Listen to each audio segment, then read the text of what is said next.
O caso do padre Júlio Lancelotti ganhou contornos ainda piores e a situação vai se agravando. Ao mesmo tempo, o sujeito começa a se valer de artifícios sorrateiros, ardilosos, para criar uma cortina de fumaça ao redor dele. A esquerda se uniu para defender o padre. Eu vou tentar explicar tudo para você nesse vídeo, bem como os novos contornos. O primeiro ponto é que a defesa do padre, não diria nem a defesa do padre, as pessoas que apoiam o padre, que na verdade se resumem à revista Fórum, que é um folhetim conhecido de esquerda, que a única finalidade é construir matérias de opinião para atacar adversários. E a Fórum resolveu fazer uma matéria agora dizendo que Mário Graziro, o perito da revista Fórum, descobriu erros grosseiros na perícia que eu solicitei. E a própria revista Fórum depois vem em matéria dizendo que o Mário Graziro, o perito, processou o Arthur Duval por conta de uma armação contra o Lancelotti. Assim, a situação é caótica, eu vou tentar desvendar para você ponto a ponto para você entender o que está acontecendo.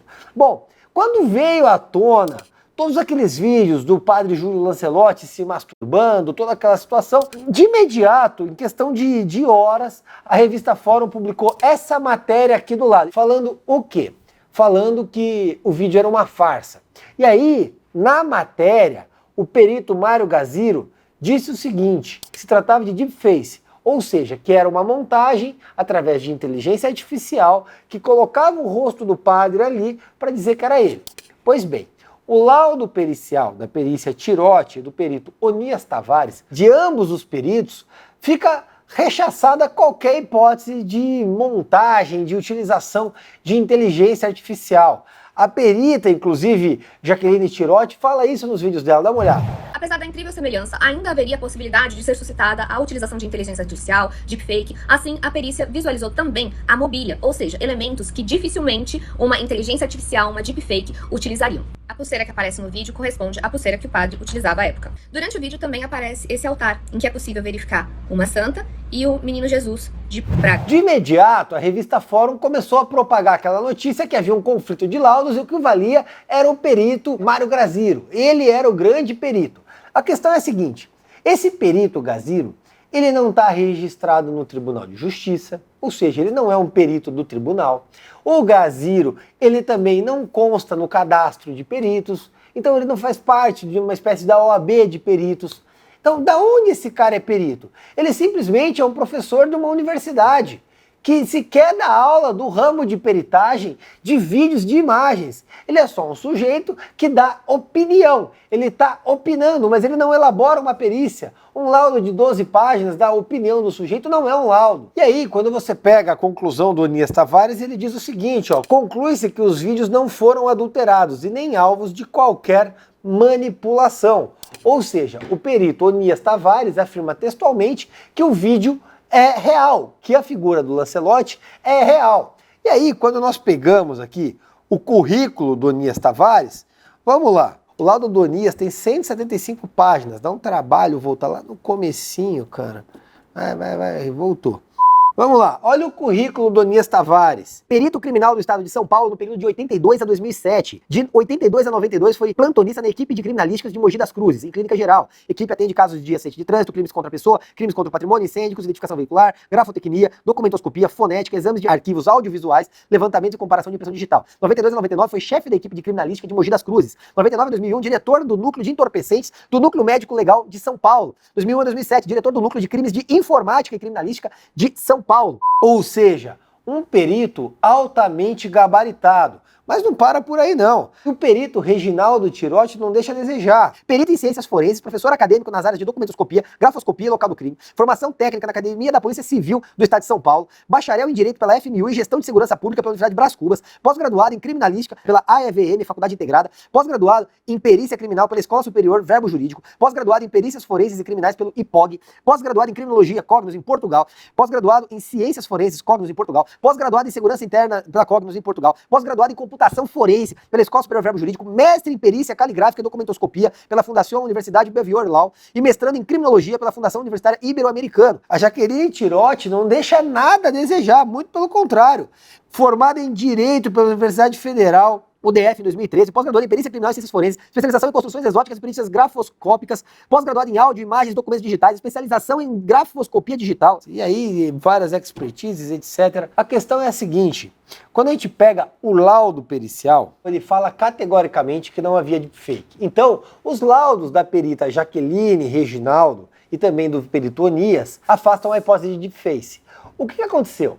Depois disso tudo espancar o laudo feito pelo pseudo-perito da revista Fórum, o pseudo-perito da revista Fórum veio a público modificar o próprio laudo. Ou seja, ele disse, o laudo que eu fiz lá atrás não vale mais. É um novo laudo. E não é mais uma questão de deepfake, porque isso foi espancado pelos laudos da Jaqueline Reginaldo e também pelo Onias. Então, o novo laudo do perito Graziro, o que ele fala? Ah, é um impostor. Então ele diz que não era o Lancelotti, que o vídeo é real, que a pessoa estava ali se masturbando na sala do Lancelotti com a Santa, mas que é uma pessoa muito parecida com o Lancelotti, mas que não é ele, porque pode ser qualquer coisa, menos o Lancelotti. A revista Fórum publica aquilo, aí pior. Aí o Mário Graziro, segundo a revista Fórum, teria processado o Arthur Duval por uma armação para incriminar o Lancelotti. Nada mais rasteiro. Nada mais rasteiro. Eu vou explicar para você juridicamente. Não vamos nem entrar no argumento político. A questão é a seguinte. Qual a legitimidade do Mário Graziro, o pseudo-perito, para processar o Mamãe Falei? Nenhuma. Nenhuma. E a questão é muito simples. Se houvesse alguém com legitimidade ativa, seria o Lancelotti. O tal pseudo-perito simplesmente emitiu um laudo. É a opinião dele. E a gente está falando ali de curandeirismo perital. O cara está fazendo astrologia de perícia. Não tem inscrição no Tribunal de Justiça, não é um perito, ele se investe de perito para afirmar alguma coisa?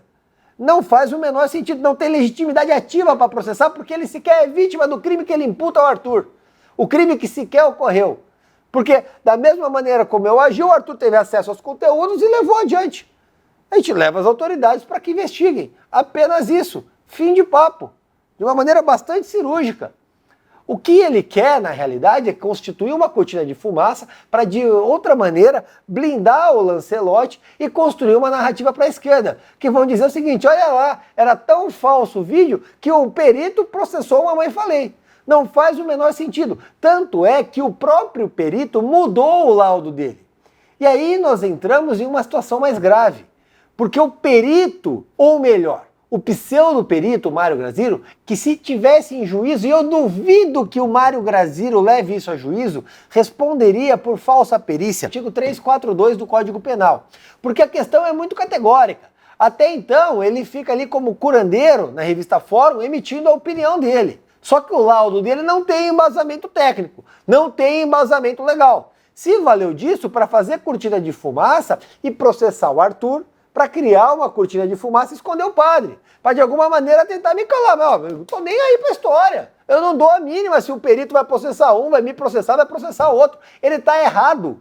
Ele está errado. E é dever de qualquer um que receba esse tipo de denúncia, tão grave quanto as que eu recebi sobre o Júlio Lancelotti, levar isso adiante.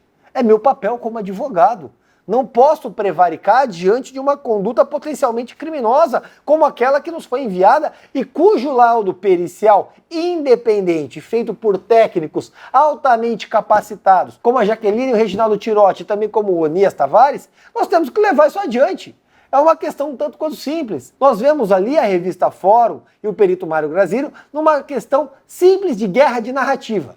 Enquanto nós buscamos a verdade, eles buscam a guerra de narrativa. Só que as máscaras vão caindo. E aí, na última segunda-feira, ontem, nós vimos a principal máscara cair. Porque até então nós tínhamos o vídeo. Para a esquerda tá lá, o padre pelado, se masturbando numa conversa sexual com menor de idade. Para a lei moral, para a lei da igreja, isso já é suficiente para excomungar o sujeito, porque a masturbação é considerada como uma conduta pecaminosa. A exposição que o padre faz é pecaminosa. O ato carnal que ele sugere ao garoto é pecaminoso. A esculhamba a moral dele, isso mancha a imagem da igreja.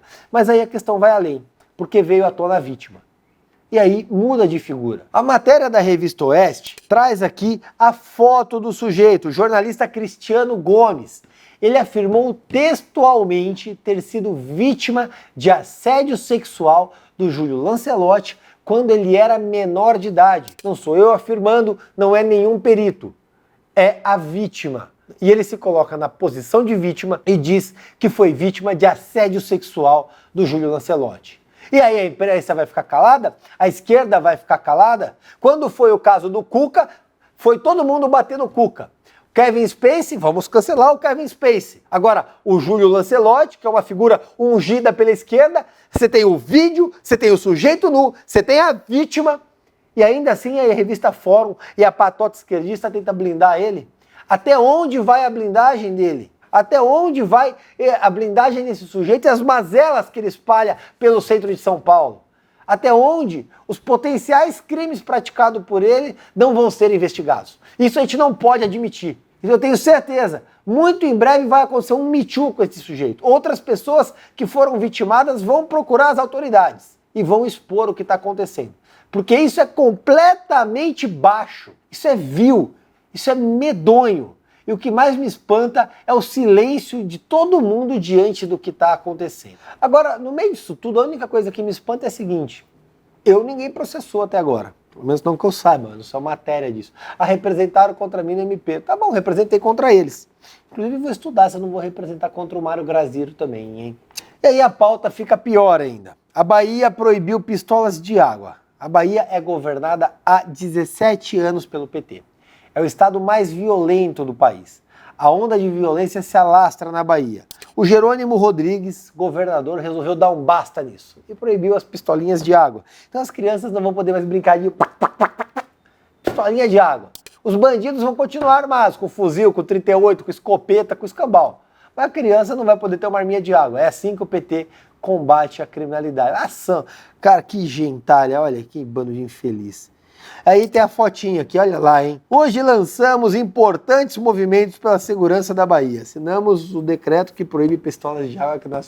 Cara, isso é uma piada. A lei chega para garantir a segurança. Claro, o sujeito vai vir com uma pistolinha de água. Mãozão alto. Leva meu celular. A Bahia, só por curiosidade, teve um total de 6.659 homicídios. E nenhum deles foi por pistola de água, tá? O Flávio Dino desarmou a população de bem, mas também não desarmou a pistola de água, mas não desarmou até isso. O Jerônimo Rodrigues proibiu a pistola de água. Talvez o Flávio Dino agora proíba seu filho de ter a casa. Você vai no Beto Carreiro, tem até um setor lá que tem as arminhas de pistola de água. Acabar com a graça. Ainda bem que não é na Bahia o Beto Carreiro. Mas, no meio disso, o Brasil tem rombo recorde. Cai 10 posições em ranking de combate à corrupção, tá na gestão PT natural. Só que aí a profecia do Paulo Guedes se cumpriu e ele disse que o Brasil ia superar a Argentina em 6 meses. Ele errou a data, demorou 1 ano. Mas o Brasil superou a Argentina e hoje o Brasil tem uma dívida maior do que a própria Argentina. Tá aqui a matéria do lado, que não me deixa mentir. O rombo total do primeiro ano de Lula foi 230 bilhões de reais. O economista Fernando Andrade só errou a conta em 130 bilhões. Taxar Shen, combustíveis e tudo o que se mexe não foi suficiente para cobrir a caca da gestão PT. E é isso que a gente está lidando. Se foi ruim o primeiro ano de governo, imagina o segundo. O Haddad está aí culpando o Bolsonaro. O Bolsonaro deu calote, tive que pagar. Só que o Haddad esquece que em 2022 o Bolsonaro pagou uma paulada de precatórios. Mas com o Paulo Guedes, ainda assim a conta ficou equalizada. Agora em 2023, com o Lula na presidência, pagaram os precatórios. Só que a questão é que não houve gestão. 730 mil empresas fecharam no país. O país não é mais interessante para você empreender, não tem mais um ambiente empresarial adequado. E no meio disso tudo, simplesmente o país vai à bancarrota. Enquanto isso, as pessoas estão fazendo L e comemorando. E a picanha, meu amigo, tá indo pro vinagre. Tamo junto, um abraço e vamos processar tudo.